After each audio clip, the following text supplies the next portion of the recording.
Kepercayaan Abraham diuji. Setelah semuanya itu Allah mencoba Abraham, ia berfirman kepadanya, Abraham. Lalu sahutnya, Ya Tuhan. Firman-Nya, Ambillah anakmu yang tunggal itu, yang engkau kasihi, yakni Ishak. Pergilah ke tanah Moria dan persembahkanlah dia di sana sebagai korban bakaran pada salah satu gunung yang akan kukatakan kepadamu. Keesokan harinya pagi-pagi, bangunlah Abraham. Ia memasang pelana keledainya dan memanggil 2 orang bujangnya beserta Ishak anaknya. Ia membelah juga kayu untuk korban bakaran itu. Lalu berangkatlah ia dan pergi ke tempat yang dikatakan Allah kepadanya. Ketika pada hari ketiga Abraham melayangkan pandangnya, kelihatanlah kepadanya tempat itu dari jauh. Kata Abraham kepada kedua bujangnya itu, Tinggallah kamu di sini dengan keledai ini, aku beserta anak ini akan pergi ke sana. Kami akan sembahyang, sesudah itu kami kembali kepadamu. Lalu Abraham mengambil kayu untuk korban bakaran itu dan memikulkannya ke atas bahu Ishak anaknya, sedang di tangannya dibawanya api dan pisau. Demikianlah keduanya berjalan bersama-sama. Lalu berkatalah Ishak kepada Abraham ayahnya, Bapa. Sahut Abraham, Ya anakku. bertanyalah ia, Di sini sudah ada api dan kayu. Tapi di manakah anak domba untuk korban bakaran itu? Sahut Abraham, Allah yang akan menyediakan anak domba untuk korban bakaran baginya, anakku. Demikianlah keduanya berjalan bersama-sama. Sampailah mereka ke tempat yang dikatakan Allah kepadanya. Lalu Abraham mendirikan mezbah di situ, disusunnyalah kayu, diikatnya Ishak anaknya itu, dan diletakkannya di mezbah itu di atas kayu api. Sesudah itu Abraham mengulurkan tangannya, lalu mengambil pisau untuk menyembelih anaknya. Tetapi berserulah malaikat Tuhan dari langit kepadanya. Abraham, Abraham. Sahutnya, Ya Tuhan. lalu ia berfirman, Jangan bunuh anak itu dan jangan kau apa-apakan dia. Sebab telah kuketahui sekarang bahwa engkau takut akan Allah, dan engkau tidak segan-segan untuk menyerahkan anakmu yang tunggal kepadaku. Lalu Abraham menoleh dan melihat seekor domba jantan di belakangnya, yang tanduknya tersangkut dalam belukar. Abraham mengambil domba itu, lalu mengorbankannya sebagai korban bakaran pengganti anaknya. Dan Abraham menamai tempat itu Tuhan menyediakan. Sebab itu sampai sekarang dikatakan orang, di atas gunung Tuhan akan disediakan. Untuk kedua kalinya berserulah malaikat Tuhan dari langit kepada Abraham. Katanya, Aku bersumpah demi diriku sendiri, demikianlah firman Tuhan, karena engkau telah berbuat demikian, dan engkau tidak segan-segan untuk menyerahkan anakmu yang tunggal kepadaku, maka aku akan memberkati engkau berlimpah-limpah, dan membuat keturunanmu sangat banyak seperti bintang di langit dan seperti pasir di tepi laut, dan keturunanmu itu akan menduduki kota-kota musuhnya. Oleh keturunanmu lah semua bangsa di bumi akan mendapat berkat, karena engkau mendengarkan firman-Ku. kemudian kembalilah Abraham kepada kedua bujangnya, dan mereka bersama-sama berangkat ke Berseba, dan Abraham tinggal di Berseba. Keturunan Nahor. Sesudah itu Abraham mendapat kabar, Juga Milka telah melahirkan anak-anak lelaki bagi Nahor saudaramu, Uz anak sulung dan Bus adiknya, dan Kemuel ayah Aram, juga Keset. Hazo, Pildas, Yitlaf, dan Betuel. Dan Betuel memperanakkan Ribka. Kedelapan orang inilah dilahirkan Milka bagi Nahor, saudara Abraham itu. Dan gundik Nahor yang namanya Reuma melahirkan anak juga, yakni Tebah, Gaham, Tahas, dan Maaka. Sara mati dan dikuburkan. Sara hidup 127 tahun lamanya. Itulah umur Sara. Kemudian matilah Sara di Kiryat Arba, yaitu Hebron, di tanah Kanaan. Lalu Abraham datang meratapi dan menangisinya. Sesudah itu Abraham bangkit dan meninggalkan istrinya yang mati itu, lalu berkata kepada Bani Het, Aku ini orang asing dan pendatang di antara kamu. Berikanlah kiranya kuburan milik kepadaku di tanah kamu ini, supaya kiranya aku dapat mengantarkan dan menguburkan istriku yang mati itu. Bani Het menjawab Abraham, Dengarkanlah kepada kami, Tuanku. Tuanku ini seorang raja agung di tengah-tengah kami. Jadi kuburkanlah istrimu yang mati itu dalam kuburan kami yang terpilih. Tidak akan ada seorang pun dari kami yang menolak menjadikan kuburannya bagimu untuk menguburkan istrimu yang mati itu. Kemudian bangunlah Abraham, lalu sujud kepada Bani Het, penduduk negeri itu, serta berkata kepada mereka, Jika kamu setuju bahwa aku mengantarkan dan menguburkan istriku yang mati itu, maka dengarkanlah aku dan tolonglah mintakan dengan sangat kepada Efron bin Zohar, supaya ia memberikan kepadaku gua Mahpela miliknya itu yang terletak di ujung ladangnya. Baiklah itu diberikannya kepadaku dengan harga penuh untuk menjadi kuburan milikku di tengah-tengah kamu. Pada waktu itu Efron hadir di tengah-tengah Bani Het. Maka jawab Efron orang Het itu kepada Abraham dengan didengar oleh Bani Het, oleh semua orang yang datang di pintu gerbang kota.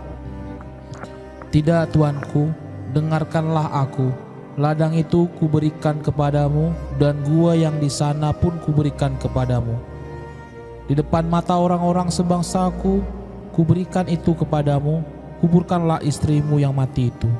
Lalu sujudlah Abraham di depan penduduk negeri itu, serta berkata kepada Efron dengan didengar oleh mereka, Sesungguhnya jika engkau suka, dengarkanlah aku. Aku membayar harga ladang itu. Terimalah itu daripadaku, supaya aku dapat menguburkan istriku yang mati itu di sana. Jawab Efron kepada Abraham, Tuanku, dengarkanlah aku. Sebidang tanah dengan harga 400 sikal perak, apa artinya itu bagi kita? Kuburkan sajalah istrimu yang mati itu. Lalu Abraham menerima usul Efron, maka ditimbangnyalah perak untuk Efron sebanyak yang dimintanya dengan didengar oleh Bani Het itu, 400 sikal perak, seperti yang berlaku di antara para saudagar. Demikianlah ladang Efron yang letaknya di Makpela di sebelah timur Mamre, ladang dan gua yang di sana, serta segala pohon di ladang itu, bahkan di seluruh tanah itu sampai ke tepi-tepinya, diserahkan kepada Abraham menjadi tanah belian di depan mata Bani Het itu, di depan semua orang yang datang di pintu gerbang kota. Sesudah itu Abraham menguburkan Sara istrinya di dalam gua ladang Mahpela itu di sebelah timur Mamre, yaitu Hebron di tanah Kanaan. Demikianlah dari pihak Bani Het, ladang dengan gua yang ada di sana diserahkan kepada Abraham menjadi kuburan miliknya. Ribka dipinang bagi Ishak. Adapun Abraham telah tua dan lanjut umurnya, serta diberkati Tuhan dalam segala hal. Berkatalah Abraham kepada hambanya yang paling tua dalam rumahnya, yang menjadi kuasa atas segala kepunyaannya. Katanya, "Baiklah, letakkan tanganmu di bawah pangkal pahaku, supaya aku mengambil sumpahmu demi Tuhan, Allah yang empunya langit dan yang empunya bumi, bahwa engkau tidak akan mengambil untuk anakku seorang istri dari antara perempuan Kanaan yang diantaranya aku diam. Tetapi engkau harus pergi ke negeriku dan kepada sanak saudaraku untuk mengambil seorang istri bagi Ishak anakku." Lalu berkatalah hambanya itu kepadanya, Mungkin perempuan itu tidak suka mengikuti aku ke negeri ini. Haruskah aku membawa anakmu itu kembali ke negeri dari mana tuanku keluar? Tetapi Abraham berkata kepadanya, "Awas, jangan kau bawa anakku itu kembali ke sana. Tuhan, Allah yang empunya langit, yang telah memanggil aku dari rumah ayahku serta dari negeri sanak saudaraku, dan yang telah berfirman kepadaku serta yang bersumpah kepadaku demikian, kepada keturunanmu lah akan kuberikan negeri ini. Dialah juga akan mengutus malaikatnya berjalan di depanmu, sehingga engkau dapat mengambil seorang istri dari sana untuk anakku. Tetapi jika perempuan itu tidak mau mengikuti engkau, maka lepaslah engkau dari sumpahmu kepadaku ini. Hanya saja janganlah anakku itu kau bawa kembali ke sana." Lalu hamba itu meletakkan tangannya di bawah pangkal paha Abraham tuannya dan bersumpah kepadanya tentang hal itu. Kemudian hamba itu mengambil 10 ekor dari unta tuannya dan pergi dengan membawa berbagai-bagai barang berharga kepunyaan tuannya. Demikianlah ia berangkat menuju Aram, Mesopotamia, ke kota Nahor. Di sana disuruhnyalah unta itu berhenti di luar kota dekat suatu sumur. Pada waktu petang hari, waktu perempuan-perempuan keluar untuk menimba air. Lalu berkatalah ia, Tuhan, Allah tuanku Abraham, buatlah kiranya tercapai tujuanku pada hari ini. Tunjukkanlah kasih setiamu kepada tuanku Abraham. Di sini aku berdiri di dekat mata air, dan anak-anak perempuan penduduk kota ini datang keluar untuk menimba air. Kiranya terjadilah begini, anak gadis, kepada siapa aku berkata, tolong biringkan buyungmu itu, supaya aku minum, dan yang menjawab, minumlah, dan unta-untamu juga akan kuberi minum. Dialah kiranya yang kau tentukan bagi hambamu, Ishak. Maka dengan begitu akan ku ketahui bahwa engkau telah menunjukkan kasih setiamu kepada tuanku itu. Sebelum ia selesai berkata, maka datanglah Ribka yang lahir bagi Betuel, anak laki-laki Milka, istri Nahor, saudara Abraham. Buyungnya dibawanya di atas bahunya. Anak gadis itu sangat cantik parasnya, seorang perawan, belum pernah bersetubuh dengan laki-laki. Ia turun ke mata air itu dan mengisi buyungnya, lalu kembali naik. Kemudian berlarilah hamba itu mendapatkannya serta berkata, Tolong beri aku minum air sedikit dari buyungmu itu. Jawabnya, minumlah Tuan. maka segeralah diturunkannya buyungnya itu ke tangannya, serta diberinya dia minum. Setelah ia selesai memberi hamba itu minum, berkatalah ia, Baiklah, untuk unta-untamu juga kutimba air sampai semuanya puas minum. Kemudian segeralah dituangnya air yang di buyungnya itu ke dalam palungan. Lalu berlarilah ia sekali lagi ke sumur untuk menimba air, dan ditimbanyalah untuk semua unta orang itu. Dan orang itu mengamat-amatinya dengan berdiam diri untuk mengetahui apakah Tuhan membuat perjalanannya berhasil atau tidak.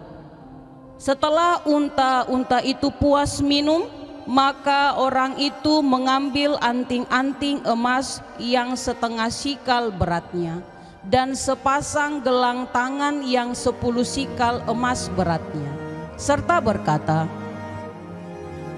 Anak siapakah engkau? Baiklah, katakan kepadaku, adakah di rumah ayahmu tempat bermalam bagi kami? Lalu jawabnya kepadanya, Ayahku Betuel anak Milka yang melahirkannya bagi Nahor. Lagi kata gadis itu, Baik jerami, baik makanan unta banyak pada kami, tempat bermalam pun ada. Lalu berlututlah orang itu dan sujud menyembah Tuhan, serta berkata, Terpujilah Tuhan Allah Tuanku Abraham, yang tidak menarik kembali kasih-Nya dan setianya dari tuanku itu. Dan Tuhan telah menuntun aku di jalan ke rumah saudara-saudara tuanku ini. Berlarilah gadis itu pergi menceritakan kejadian itu ke rumah ibunya. Ribka mempunyai saudara laki-laki namanya Laban. Laban berlari keluar mendapatkan orang itu ke mata air tadi. Sesudah dilihatnya anting-anting itu dan gelang pada tangan saudaranya, dan sesudah didengarnya perkataan Ribka saudaranya yang bunyinya, Begitulah dikatakan orang itu kepadaku. Ia mendapatkan orang itu yang masih berdiri di samping unta-untanya di dekat mata air itu dan berkata, Marilah engkau yang diberkati Tuhan. Mengapa engkau berdiri di luar, padahal telah kusediakan rumah bagimu dan juga tempat untuk unta-untamu.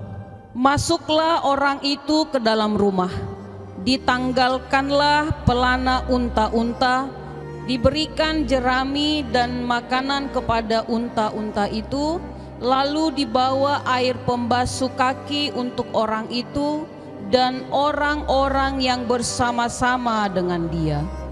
Tetapi ketika dihidangkan makanan di depannya, berkatalah orang itu, Aku tidak akan makan sebelum kusampaikan pesan yang kubawa ini. Jawab Laban, Silakan. lalu berkatalah ia, Aku ini hamba Abraham. Tuhan sangat memberkati tuanku itu, sehingga ia telah menjadi kaya.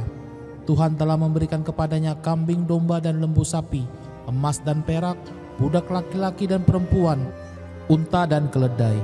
Dan Sara istri tuanku itu sesudah tua telah melahirkan anak laki-laki bagi tuanku itu. Kepada anaknya itu telah diberikan tuanku segala harta miliknya. Tuanku itu telah mengambil sumpahku, engkau tidak akan mengambil untuk anakku seorang istri dari antara perempuan Kanaan yang negerinya kudiami ini. Tetapi engkau harus pergi ke rumah ayahku dan kepada kaumku untuk mengambil seorang istri bagi anakku. Jawabku kepada tuanku itu, mungkin perempuan itu tidak mau mengikut aku. Tetapi katanya kepadaku, Tuhan yang di hadapannya aku hidup, akan mengutus malaikatnya menyertai engkau, dan akan membuat perjalananmu berhasil, sehingga engkau akan mengambil bagi anakku seorang istri dari kaumku dan dari rumah ayahku. Barulah engkau lepas dari sumpahmu kepadaku, jika engkau sampai kepada kaumku dan mereka tidak memberikan perempuan itu kepadamu, hanya dalam hal itulah engkau lepas dari sumpahmu kepadaku. Dan hari ini aku sampai ke mata air tadi, lalu kataku, Tuhan Allah Tuanku Abraham, sudilah kiranya engkau membuat berhasil perjalanan yang kutempuh ini. Di sini aku berdiri di dekat mata air ini, kiranya terjadi begini. Apabila seorang gadis datang keluar untuk menimba air, dan aku berkata kepadanya, tolong berikan aku minum air sedikit dari buyungmu itu. Dan ia menjawab, minumlah, dan untuk unta-untamu juga akan kutimba air. Dialah kiranya istri yang telah Tuhan tentukan bagi anak tuanku itu. Belum lagi aku habis berkata dalam hatiku, Ribka telah datang membawa buyung di atas bahunya dan turun ke mata air itu, lalu menimba air. Kataku kepadanya, tolong berikan aku minum. Segeralah ia menurunkan buyung itu dari atas bahunya serta berkata, minumlah, dan unta-untamu juga akan kuberi minum. Lalu aku minum, dan unta-unta itu juga diberinya minum. Sudah itu aku bertanya kepadanya, "Anak siapakah engkau?" Jawabnya, "Ayahku Betuel, anak Nahor yang dilahirkan Milka." Lalu aku mengenakan anting-anting pada hidungnya dan gelang pada tangannya. Kemudian berlututlah aku dan sujud menyembah Tuhan serta memuji Tuhan.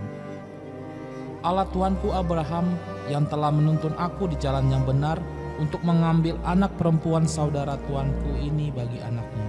Jadi sekarang apabila kamu mau menunjukkan kasih dan setia kepada tuanku itu, beritahukanlah kepadaku, dan jika tidak, beritahukanlah juga kepadaku, supaya aku tahu entah berpaling ke kanan atau ke kiri.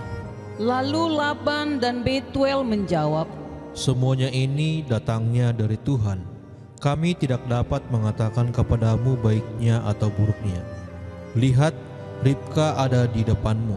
Bawalah dia dan pergilah, supaya ia menjadi istri anak tuanmu, seperti yang difirmankan Tuhan. ketika hamba Abraham itu mendengar perkataan mereka, sujudlah ia sampai ke tanah menyembah Tuhan. Kemudian hamba itu mengeluarkan perhiasan emas dan perak serta pakaian kebesaran dan memberikan semua itu kepada Ribka, juga kepada saudaranya dan kepada ibunya. Diberikannya pemberian yang indah-indah.